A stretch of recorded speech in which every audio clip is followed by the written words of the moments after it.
tardes para toda la audiencia de la radio 89.9. Bueno, un jueves más, Javier, haciendo lo que nos gusta, para lo que nos preparamos, estudiamos, investigamos, que eso es importante. Así que bueno, estamos acá hoy, 30 de abril, pero vamos a abarcar un poquito también en cuanto a efemérides y demás casos, no solamente puntualizar en este día.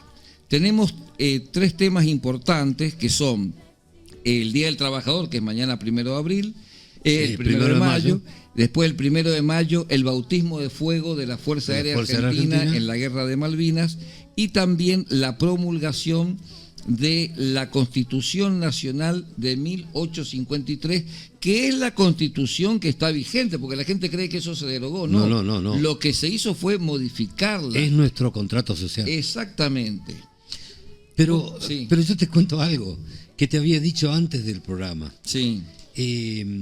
Bueno, primero saludar a un montón de oyentes que me han escrito al WhatsApp y al Messenger, y destaco una señora de nombre Lucía, que nos dice, una señora de acá de Oberá, que nos dice: ¿cómo saben, doctor, vos y tu compañero? Textual mensaje. Claro, está bien. Me pidió que no dé el nombre, por eso está bien. Hay que resguardar eso. Que no dé el apellido de ella, sí. Entonces, doy el nombre. Y le digo, no, en realidad no es que sabemos tanto. Tenemos noción de todo y agarramos el Google y la computadora durante la semana para profundizar un poco los temas. Y nos metemos y estamos investigando también. Y de paso aprendemos. Y de paso aprendemos. Y es lindo cuando buscamos en YouTube programas de historia y nos encontramos con nuestros propios programas grabados que nos manda YouTube como posibilidad. Exactamente. Sinceramente es un honor. Sí. Bueno, te quería contar antes de que entres al 1 de mayo, que es el día boom en Argentina, ¿no? Sí. El mes de mayo es el mes de la patria. Aparte, bueno, el 1 de mayo, si hablamos del Día del Trabajador, es internacional, es mundial. Totalmente.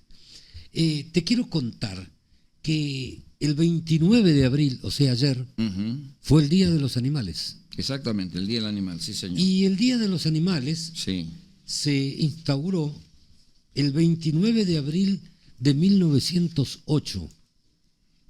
Porque se había creado, Sarmiento, en la época de Sarmiento, una vida prolífera, ¿no? Se había creado una sociedad protectora de animales de la que fue primer presidente Sarmiento. ¿Y a qué se dedicaban? Se dedicaban a tratar de prohibir y de perseguir y de que no existan más las corridas de toro, que era una tradición que venía de España. De España, exacto. Acá había corridas de toro todavía, no con el... Los rimbombantes que se hacían allá, pero había... Los rimbombantes que se hace hasta ahora ya, pero había corrida de toro. La riña de gallo, que era una diversión del gaucho. Claro. Y se apostaba buena plata. Y la riña de gallo, bueno, pobre gallo, ¿no? Sí. Siempre uno de los gallos moría. Y aunque te parezca mentira, también estaban en contra de la doma de caballos, que hasta hoy se hace. Sí. Y ya las sociedades protectoras de animales de la actualidad señalan de que es una barbaridad, que al caballo le metan espuela 2 centímetros. Lo que promueven las protectoras animales respecto de la doma del caballo es que se haga de una manera distinta a la que se hacía anteriormente, como decir, con las espuelas y demás, sino que se hace con el lazo, en donde el caballo se va haciendo amigo de quien lo va amaestrando. Claro, y que no se haga por lo menos con espuelas. Claro. Porque eso sí, le hiera al caballo y le hace sufrir. Bueno, pero lo que te quiero contar... Y las peleas de perros también, que también estaban. Bueno, en aquella época no había, pero hoy sí existen, ¿no? Están el boom. Te quiero contar de que el primer presidente de la Fundación Protectora de Animales fue Sarmiento. Exactamente. Una vida prolífera, repito, ¿no? Qué bárbaro, ¿no? Lo que ha hecho este hombre por la patria realmente es increíble. Muchísimo. Y es secundado por Ignacio Lucas Albarracín. Albarracín, exactamente. Que siendo presidente, sucesor de Sarmiento, de la Sociedad Protectora de Animales, instaura el 29 de abril de 1908 el Día de los Animales, sin saber que años después Ese él mismo iba a día. fallecer un día 29 Ese de mismo abril. día fallece, fíjate. Qué increíble, ¿no? Por eso no quería Lo que es la coincidencia. dejar de contar esa historia. Y es bueno repetir también en cuanto a la defensa de los animales y la protección de los animales. Hay una ley, que es la 14.346, que es la ley del maltrato animal o de protección al maltrato animal, que en un primer momento se establece de una pena de 15 días a 1 año de prisión. Pero ahora hay un proyecto, estuve viendo, que se llama la ley Conan, sabemos que Conan es el perro del presidente, que agravaría la pena de 3 meses a 3 años. Para el maltrato animal. Para el maltrato animal, exactamente. Bueno, el maltrato es un abanico abierto, hay muchas acciones. Muchas maneras de maltratar a un animal. Exactamente. Bueno, te quiero contar que más allá de los animales maltratados, también hemos tenido en Argentina animales célebres. Sí. Amén de nosotros, entre paréntesis, sacalo de célebres en nuestro caso, hemos tenido animales célebres. Por ejemplo, un perro en Resistencia que se llamó Fernando. Sí, hay canciones. Hay canciones. Cortés, el español, le hace una canción que se llama Callejero. Era callejero por derecho propio. Seguramente Roberto, nuestro musicalizador, en la pausa vamos a escuchar. Va a pasar la canción Callejeros. De Fernando. Un perro que era de todos. Como dice la canción, aunque fue de todos, nunca tuvo dueño. Claro.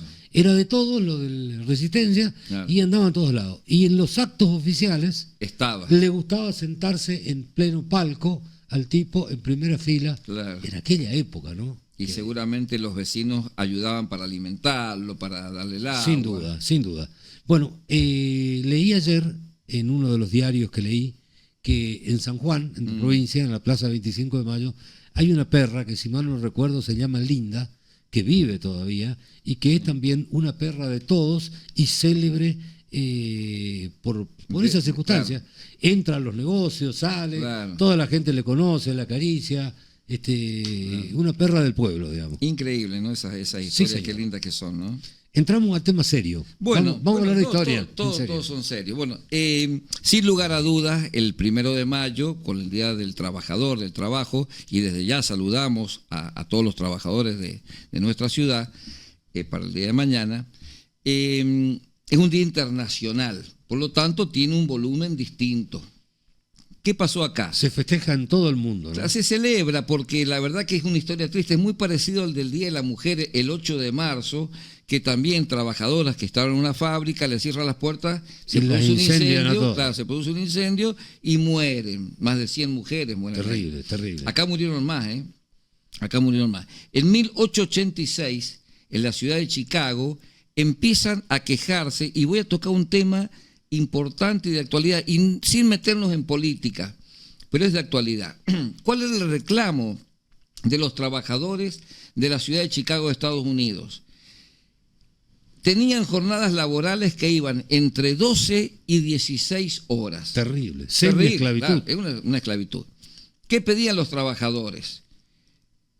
La regla de 24 pulgadas, 8 horas de trabajo, 8 horas de descanso o de sueño, y 8 horas para socializar, para practicar un deporte, para estar con tu familia y demás. Con tu familia. Que ahora parece una obviedad, pero que fue un derecho que costó sangre. Que costó sangre y que hasta el día de hoy en algunos lados quieren modificar y que vamos a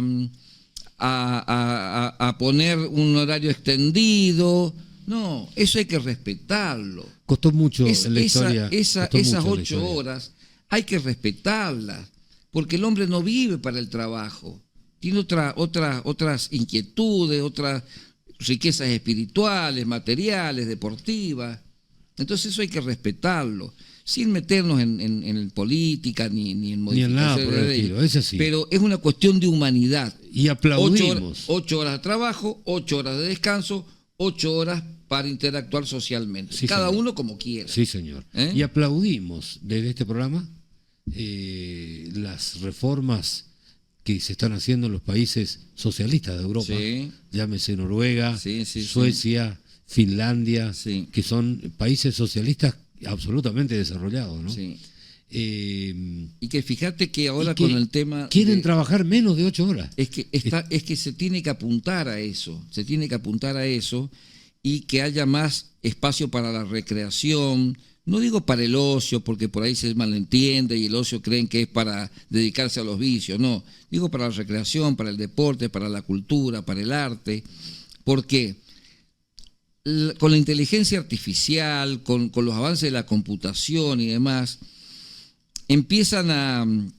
las máquinas empiezan a quitarle trabajo al ser humano. Sin duda. Pero los gobiernos tienen que darse cuenta de esas situaciones y saber pilotear todas esas circunstancias. Porque por ahí para el empresario es interesante, como ocurrió con la revolución industrial. Por ahí para el empresario es interesante comprar una máquina y no contratar a 10 personas. Entonces el mundo va en ese sentido.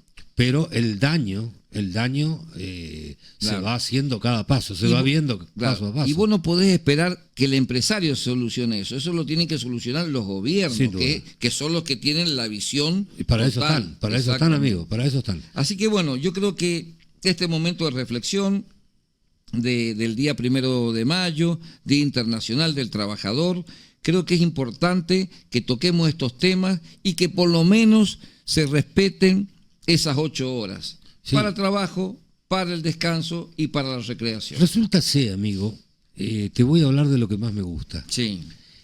Resulta ser que la Revolución Francesa fue llevada a cabo por los burgueses. O sea, antes de la Revolución Francesa mandaba la nobleza y mataba a la clase burguesa, que eran comerciantes e industriales, y al pueblo en general los mataba con impuestos. Muy bien, un día se juntaron la burguesía y el pueblo, fueron al Palacio de Versalles y le cortaron la cabeza al rey y a la reina, por contarlo de una manera simbólica. Y crearon un estado distinto donde iban a haber derechos para los burgueses y para el pueblo. Sin embargo, los burgueses se beneficiaron porque fueron gobernantes, pasaron a mandar, pasaron a gobernar, y eran los dueños de los comercios, de los bancos y de las fábricas. Claro. Ahora el pueblo, que consiguió los mismos derechos que los burgueses, pero no las mismas condiciones. Claro, perdió derechos porque no es que perdió derechos. Se dio cuenta de que no existían derechos laborales que lo protegieran del trabajo. Fíjate vos que se trabajaba de sol a sol. No se protegía el trabajo de menores. No se protegía el trabajo de las mujeres embarazadas. El accidente. No se protegían los accidentes de trabajo. No se protegía el trabajo de los niños. No se protegía el trabajo insalubre. No había descanso semanal obligatorio. Entonces, bueno, comenzaron los gremios a pelear por los derechos. O sea, los obreros se comenzaron a gremiar como una manera de enfrentar a la burguesía. Exacto. Ahora en el poder, para tratar de lograr derechos laborales que se fueron logrando a lo largo de los años y con mucha lucha y con mucha sangre. Y bueno, esos derechos hoy existen. Gracias a Dios. Gracias a Dios, en todos los países del mundo, las personas trabajan 8 horas, las personas tienen aguinaldo, tienen obra social, tienen vacaciones pagas, tienen un sistema de jubilación que cobrarán menos acá y más allá, pero existe. Pero le permite vivir después de que termine su vida útil laboral. Sí, señor. Se protege el trabajo de las mujeres, etcétera. Y bueno, el 1 de mayo se instauró como el Día del Trabajador, para que recordemos, todos los hombres del mundo, del lugar en donde estamos, la lucha por los derechos laborales, que es lo que nos da la calidad de vida dentro del sistema capitalista que tenemos. Claro, que ha llevado siglos y se ha llevado muchas vidas. Muchas vidas, sin duda. Muchos intelectuales, muchos pensadores, muchos trabajadores con carteles en las plazas. Amigo, acá en Argentina se han bombardeado la plaza llena de trabajadores, la Plaza de Mayo. O sea, este programa no es de política, tampoco quisiera ahondar en ese tema, pero como historia de de la lucha de los Simplemente trabajadores, mencionarlo. vale la pena mencionarlo. Sí, y reflexionar sobre eso. Sin duda Porque alguna. estas fechas justamente son disparadores para que uno pueda ir reflexionando en esos temas. Vamos a ir seguramente a la primera parte del programa. Allá está el Roberto productor haciendo señas a través del vidrio. Bueno, ahora sí, vamos con la segunda parte del programa. Y, doctor, te voy a dar la palabra porque me acabas de contar que tenía 2 o 3 anécdotas, 2 o 3 efemérides propias de Oberá, claro, como ciudad, digamos. Y bueno, es interesante que las vayamos también, conociendo. ¿no? Bueno, viste que este año nosotros empezamos con el tema de la historia, pero sumamos también el tema de las efemérides. Así como recordamos el Día del Trabajador, después vamos a ver el hundimiento del ARA General Belgrano y demás. También nos propusimos, o me propuse personalmente, de ver siempre 2 o 3 efemérides obereñas, porque la caridad empieza por casa, como se dice, ¿no? Sí, señor. Entonces, conocemos cosas de la Argentina, conocemos cosas de América y del mundo, pero también es bueno que vayamos conociendo nuestra historia y nuestra vida. Sobre todo porque las acá. efemérides de obereñas que has comentado involucran a abuelos de ciudadanos de Oberá. Exactamente. Porque toca familias. Toca familias sí. que entonces es importante tenerlas. Es importante eso. Te quería contar que el 24 de mayo de 1938 se funda en la ciudad de Oberá el Club Social. El Club Social. Mira vos. La primer comisión directiva de este Club Social estuvo formada por Lloyd Winston, que calculo que debe ser el padre de que fue después fiscal de Estado, porque es el mismo nombre. Sí, Gustavo por lo menos Erasmi, pariente, ¿no? Sí, o pariente. Gustavo Erasmi y Juan José Ferro. Y por ahí hoy puede parecer nada, bueno, se creó el Club Social, pero yo me acuerdo de haber escuchado a mi suegro, Edmundo Matos, que contaba que mi suegra vino de Córdoba y se preparaban para ir el día sábado a cenar al Club Social y a bailar al Club Social. Qué bárbaro, qué bárbaro. Es decir, daba una vida a la incipiente sociedad obereña que se iba formando. Estamos hablando ya de 50 años atrás. Ahora, 50 vos me años. decís Erasmi. ¿Erasmi tendrá Gustavo algo, Erasmi, y tendrá debe algo que tener. ver con la calle Erasmi? Y debe ser. Gustavo Erasmi, Juan José Ferro. ¿Y la calle cómo Lloyd se Winston. llama? ¿Gustavo Erasmi o...? La conozco como Erasmi, pero bueno, vamos a averiguar. Claro. Vamos a averiguar. Bueno, esta sede del Club Social, después en los años 60, se traslada a donde está actualmente, que es la Avenida Sarmiento. Está en pleno centro. En pleno centro. Al lado del Banco Francés. Exactamente. Entre el Banco Francés Claro. y la Shell, digamos. Y fíjate vos cómo este Club Social fue un punto de encuentro para la sociedad obereña y para figuras destacadas que venían de otros lados, porque ahí se los recibió ni más ni a menos que a Juan Manuel Fangio.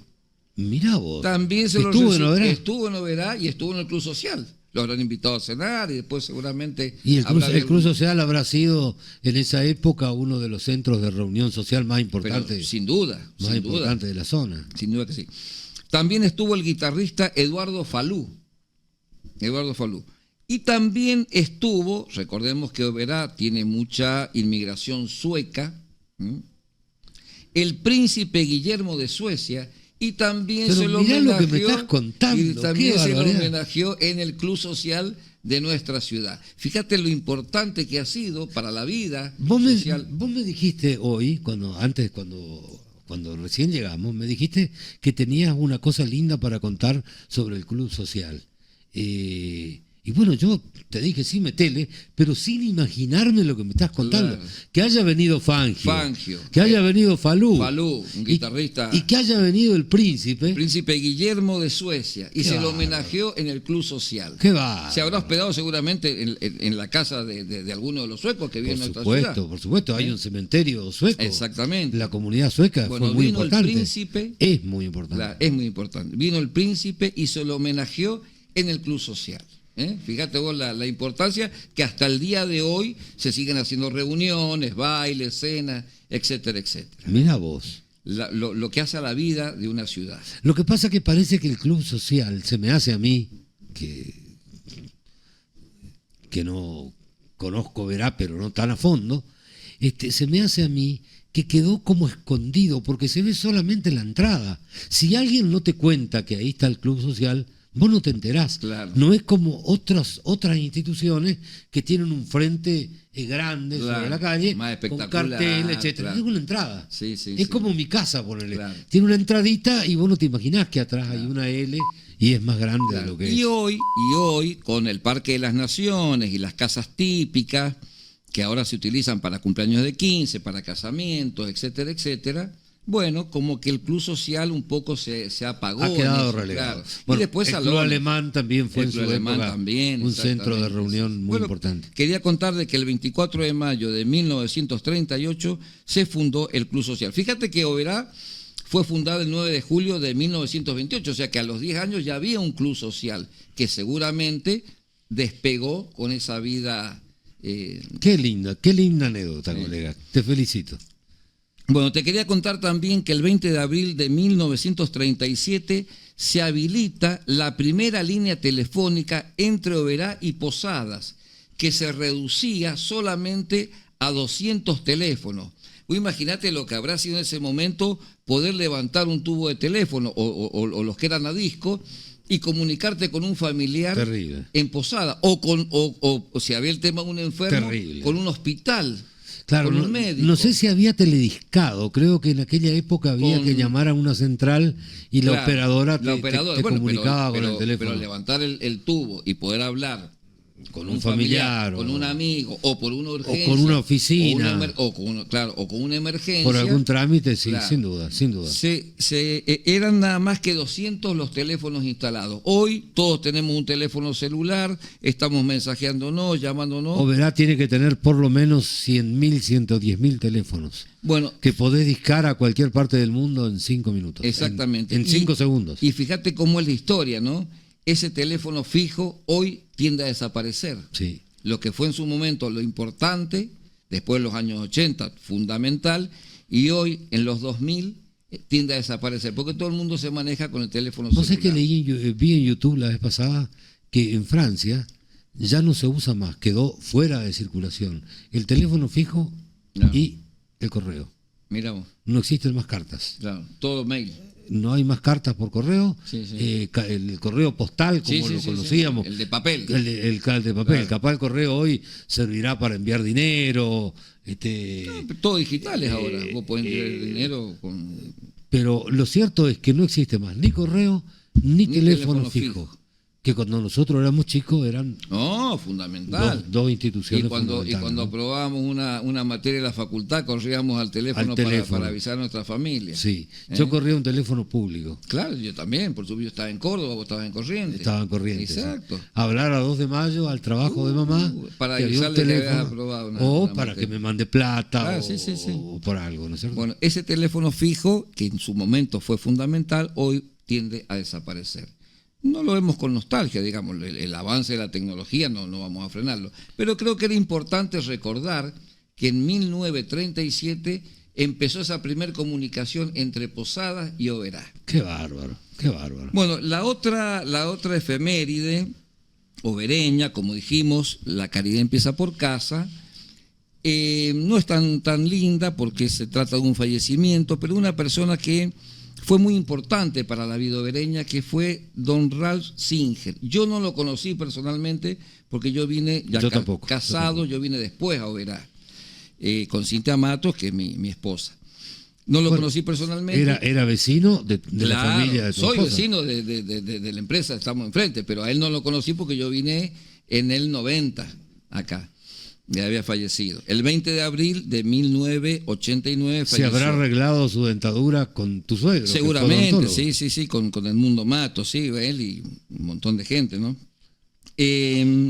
Quería contar esto porque, sin lugar a duda, fue el gran pionero del transporte automotor en nuestra ciudad, sin duda, a nivel provincial y después a nivel nacional. Porque hemos viajado de Oberá a Córdoba, era una empresa de en punta. Singer, de Oberá a Buenos Aires en Singer. Todas las líneas, todas las localidades que se podían unir con colectivo, había una línea Singer en cada una de ellas. Sí. Así que bueno. Vos sabés que te cuento otra anécdota dentro de tu anécdota. Yo conocí en San Vicente un señor, que no voy a contar el nombre sin su autorización, que había sido chofer de Singer Ujú. y renunció a la empresa y tenía un R12 0 kilómetro color rojo. Vos imaginate lo que era en el año 87, 88, un Renault 12 0 kilómetro. Una nave. Bueno, y me dice, fíjate el auto, él me contó, fíjate el auto que tengo yo como chofer para que vos veas lo que es Singer. Y el dueño de la empresa Singer, que no tenía colectivos viejos en esa época, No, todo nuevo. de punta todo lo que había ahí, Sí. el dueño de la empresa Singer anda en un Chevy Mirá viejito. Don Ralph Singer. Sí, no, En no, un Chevy, Singer. mirá vos. No porque no haya podido comprar No. Sí, un podía Mercedes comprar Benz colectivo, claro. nuevo, pero sí porque se ve que llevaban una vida de austeridad propia de los gringos que trajeron de Europa. Y le fue bien económicamente, Y que era la cultura del trabajo. pero en su familia, en su persona, seguía teniendo esa austeridad que había heredado de sus abuelos. Yo conocí mucha gente con esa cultura. Sí. Te cuento que, como bien dijiste, yo soy vecino de la empresa, si bien ahora ha quedado un poco abandonado, todo es el triángulo como lo conocemos, pero he entrado en varias oportunidades y subí al primer piso y hay fotos de Ralph Singer, y hay una foto que me impactó. Estaba el colectivo, creo que le llamaban el Patito, creo, no estoy seguro, pero creo que era ese. Se ve que se había quedado empantanado y Ralph Singer estaba tapado de barro, sacándolo al colectivo que habrá hecho el viaje de Oberá a Posadas. Bueno, te cuento que a ese nivel trabajaban. Sin duda, sin duda. Y te cuento que una vida así de trabajo y a ese nivel que vos me estás contando, Ralph Singer, también la tuvo Garay. Exactamente. Un gran empresario de nuestra ciudad, del que yo tuve el honor de ser abogado muchísimos años. Bueno, Perdón, no ser abogado, uno de los tantos abogados bueno, que yo tengo una relación familiar porque mi cuñado está casado con Laura Chango Mato, con Laura Garay. Otro empresario que se hizo también trabajando a full. a pico y martillo, Exacto. como se cuenta que lo hacía Singer, Sí, ¿no? señor, sí. Que Bueno. no tenían horarios y que trabajaban de sol a sol. Qué lindo, ¿no? Qué lindo contar esta historia porque como que se ha perdido un poco esa cultura del trabajo. Por Sí, eso es señor. importante decir, fíjate este señor Ralph Singer, está esa foto que Empezó lo sin documenta. nada, seguramente. ¿Eh? Empezó con un colectivito. Sí, eran unos colectivos Chevrolet que modificaban y empezó con los viajes Oberá-Alem. Después incorpora Posadas. Y en uno de estos caminos, que eran caminos de tierra o de arena, se ve que se empantanó uno y él estaba pero tapado de barro, o sea, estaba sacándolo al colectivo de ahí. Qué bárbaro. Qué Así, bárbaro. bueno, son historias lindas que nos gusta contar y como digo, todos los programas vamos a poner efemérides locales, obereñas, porque la caridad empieza por casa. Bueno, siguiendo el diálogo respecto de las familias que han logrado mucho económicamente a partir del trabajo, ¿no? ¿Verdad? Sí. También recuerdo Casabur. Casabur también. Tiene un cuadro en el negocio de lo que eran los inicios de Casabur, un rancho de madera. La farmacia esta acá enfrente, farmacia, la que está al lado de Dinco. Ah, sí, Rodríguez. La farmacia Rodríguez. Sí, de la familia de Paula. De la familia de Paula, sí, que tenía un cuadro con el rancho donde empezó.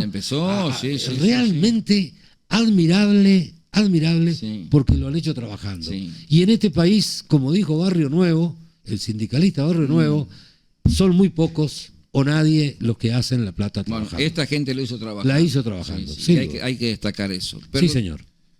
Tenemos una seña del musicalizador. Vamos a la tercera parte de nuestro programa. Cerramos esta segunda. Gracias, Roberto. Buen día. Buenas tardes, doctor de Oro. Concuerdo con lo que está comentando, que la tecnología va reemplazando permanentemente la mano de obra del ser humano. Pero a pesar de eso, hay otro tema importante con relación al trabajo, a los horarios de trabajo.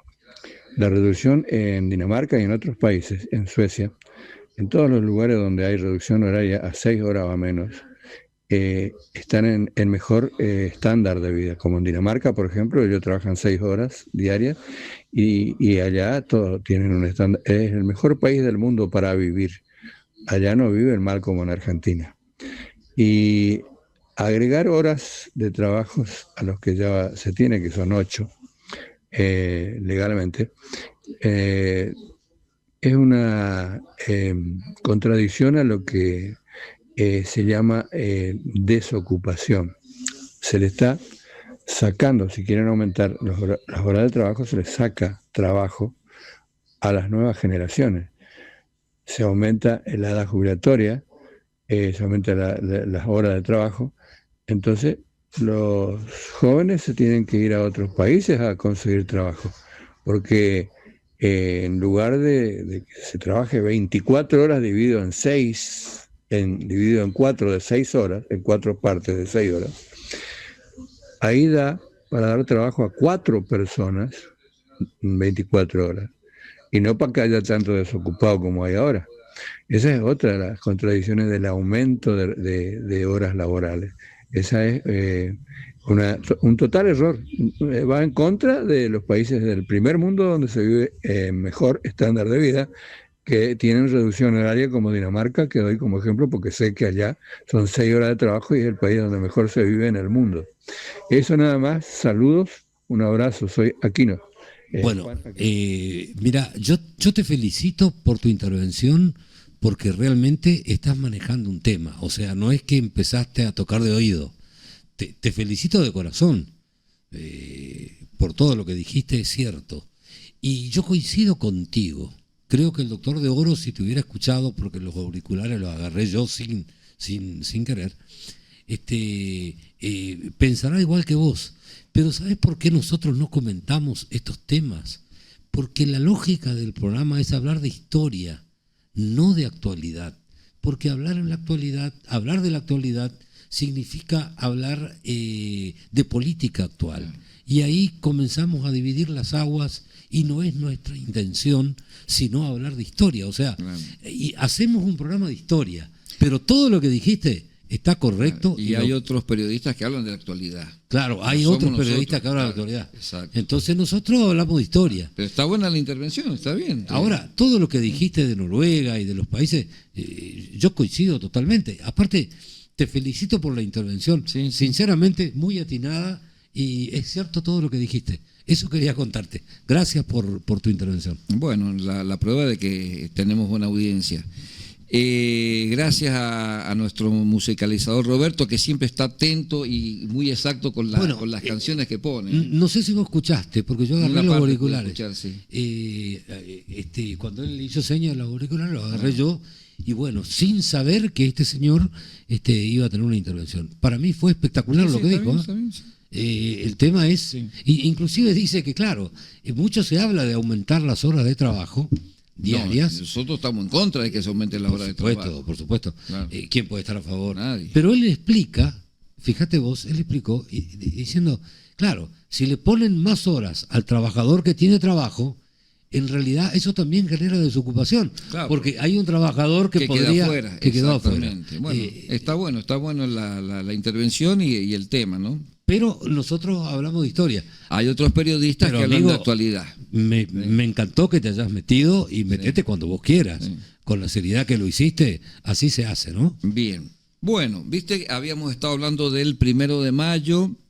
Entre los temas que tocamos tenemos el bautismo de fuego de la Fuerza Aérea Argentina. ¿Por qué? Porque las otras dos fuerzas, la Marina y el Ejército, habían tenido ya sus bautismos de fuego. Sí, señor. Pero la Fuerza Aérea, desde su creación y hasta ese 1 de mayo de 1982, plena guerra de Malvinas, no habían tenido ese enfrentamiento. Deberíamos estudiar un poquito, a ver cuál fue el bautismo de fuego del Ejército argentino.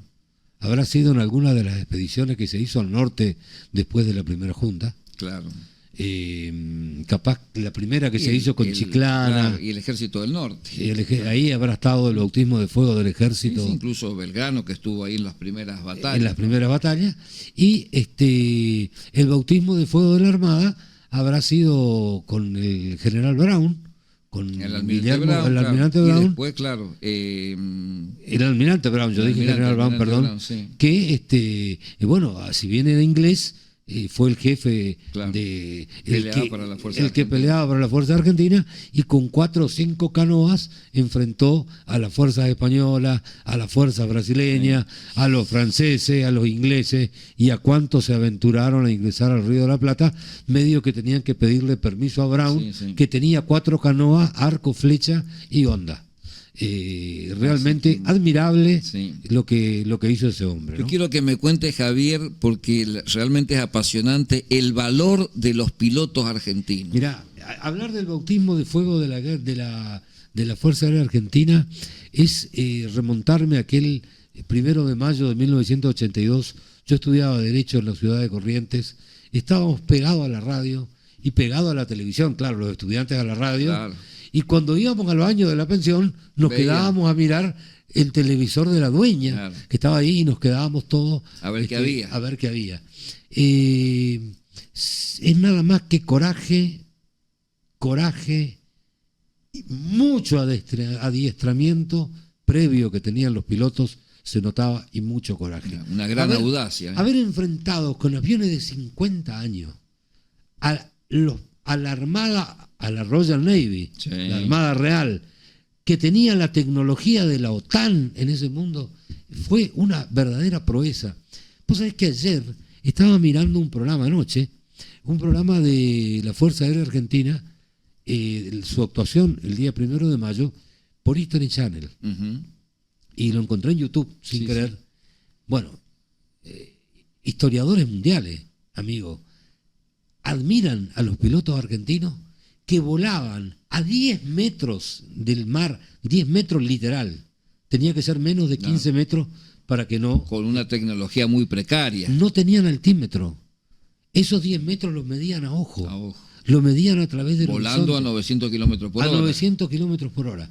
Se habían entrenado de tal manera que la línea del horizonte con el parabrisas del avión, digamos, con algún elemento fijo del avión, Por ahí la línea de flotación del barco. ellos ya la tenían estudiada de que esos eran los 15 metros para que no lo capten los radares.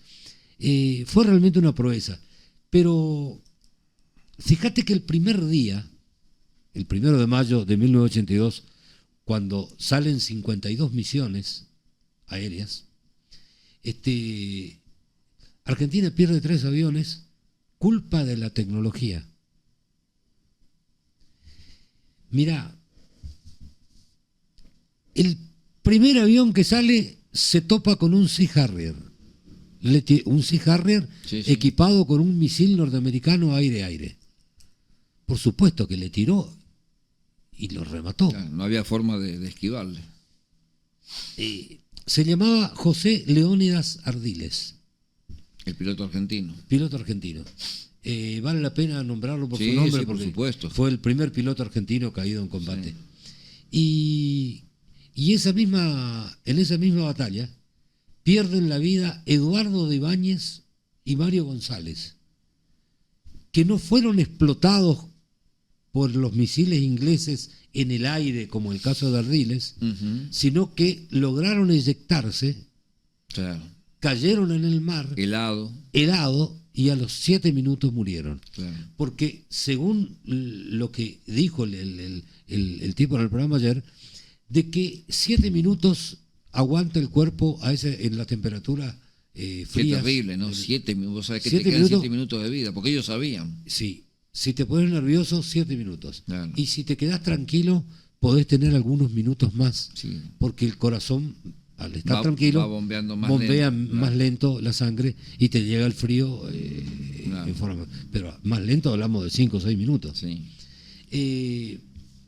Resulta que el 1 de mayo de 1982, de la isla Ascensión, salen grandes bombarderos con toda la tecnología del momento, hasta hoy serían aviones de avanzada, salen de la isla Ascensión y son reabastecidos en el aire y bombardean el aeropuerto de Puerto Argentino. Ujú. Ahí empezó la guerra aérea en las Malvinas. Claro. Y mueren 2 personas, 2 soldados argentinos, que estaban ahí custodiando Claro. De guardia. que fueron las primeras de las primeras bajas argentinas. Guillermo Ubaldo García y Héctor Ramón Bordón. Estaban ahí en el aeropuerto de Puerto Argentino, custodiando, bueno, recibieron las bombas. Las bombas terminan con sus vidas. Terminan con sus vidas, y ahí Argentina responde con 52 misiones, y bueno. Pero no obstante, la superioridad tecnológica y las bajas que te mencioné, ese primer día Argentina dejó fuera de combate 3 buques. Mira vos. 3 buques ingleses de alta tecnología y de gran importancia. Un destructor, o sea, no estamos hablando de una canoa, estamos hablando de un destructor, el Gran Morgan, y 2 fragatas de primera línea, la Arrow y la Alacrity, algo así. O sea, fue un bautismo de fuego triunfal, digamos, para la Argentina, y fue un bautismo de fuego que le sirvió a los ingleses para entender de que no venían a pasear. No vinieron a pasear. Y eso lo dicen los propios ingleses. Vos sabés que ayer le hace un reportaje en History Channel, cuando todavía vivía, porque creo que murió, a uno de los pilotos de los Sea Harrier que pelearon contra las 3 bajas argentinas que te nombré, contra Ardiles, contra Ibáñez y contra González. Y dice que ellos tenían misiles que lo podían enfocar, los podían disparar, accionar de cualquier ángulo. Ellos podían estar de costado, podrían estar de espaldas al avión que atacaban. Igual tiraban tiraban el misil, porque el misil tenía información satelital de dónde estaba el blanco, y hacia ahí iba. Lo seguía. Dice que las maniobras de escape que habían ensayado los pilotos argentinos, mirá, hablar de esto me deja nervioso, ¿podés creer? Me ruboriza. Las maniobras de escape de derecha a izquierda a 900 kilómetros por hora, amigo mío, fueron vitales para que Argentina lograra los blancos que logró en una guerra donde tenía absolutamente inferioridad. Para meter un bocadito nomás, de este 1 de mayo llegamos al 14 de junio, que es cuando el general Jeremy Moore firma junto con Menéndez la rendición argentina, general inglés y general argentino, y Jeremy Moore le dice a Menéndez: avísele a la Fuerza Aérea que deje de atacarnos, porque la Fuerza Aérea no se rindió. Y te cuento por qué. Porque un día antes, nosotros yo tenía la idea, hasta ayer, créeme, hasta anoche que miré ese programa, tenía la idea de que la Fuerza Aérea Argentina había atacado solamente barcos ingleses, pero no fue así. La Fuerza Aérea Argentina atacó también objetivos en tierra en Malvinas, y uno de ellos fue el campamento donde estaba Jeremy Moore un día antes que se firme la rendición, que casi lo matan. Si lo hubieran matado a Jeremy Moore, no se firmaba la rendición. Hubiera cambiado capaz el curso de la guerra, no sé si ganarla. Por suerte terminó el 14 de junio, y gracias a Dios, tocamos madera, gracias a Dios. Somos católicos, preservamos la vida, somos cristianos, ¿no? Terminó ese 14 de junio porque no sabemos en qué iba a desembocar eso. En qué iba a desembocar. Pero bueno, capaz hubiera sido una negociación diplomática un poco más beneficiosa. Exactamente. Y fíjate vos que después de ese 1 de mayo, el 2 de mayo, al otro día, se produce el hundimiento del Ara General Belgrano, la famosa orden que da Margaret Thatcher, porque el submarino que hunde al Belgrano, que era el Conqueror, un submarino nuclear, ellos para disparar los misiles tienen que pedir permiso, no es que cualquiera tira. Por supuesto. Piden a los altos mandos, y la orden de Margaret Thatcher fue: hundan al Belgrano. Hundan al Belgrano. Vos sabés que yo fui policía, 30 años abogado de la policía, y te puedo asegurar que en la policía de Misiones, todo lo que se hace, se pide permiso. Exactamente. Más para tirar un misil. Y más, en este caso, para tirar un misil desde un submarino nuclear a un barco que estaba fuera de la zona de exclusión. Claro.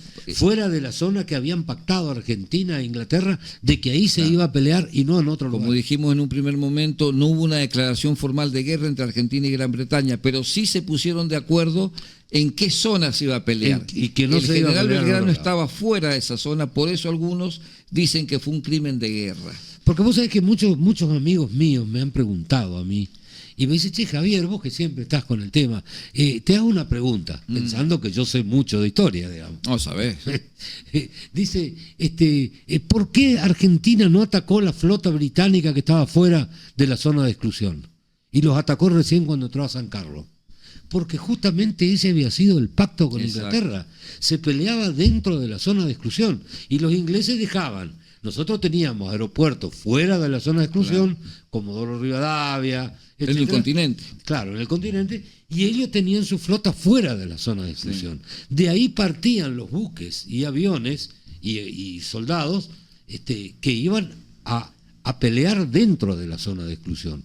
Y por eso el primer ataque se produce en la bahía de San Carlos. Está haciendo seña el musicalizador Roberto. Bueno, muchas gracias a toda la audiencia de la radio 89.9. Sí, señor. A todos los héroes de Malvinas que nos escucharon, sepan que contar lo de Malvinas nos hace mal. Pero bueno, tenemos que hacerlo en honor a ustedes que han peleado ahí, ¿no? Gracias al señor Jorge Cus, al señor Tony Lindstrom, al hijo del señor Cus. Que nos hace los videos. Exactamente. Y a todos los que nos escuchan y auspician este programa. Y feliz Día del Trabajador para mañana. Para todos.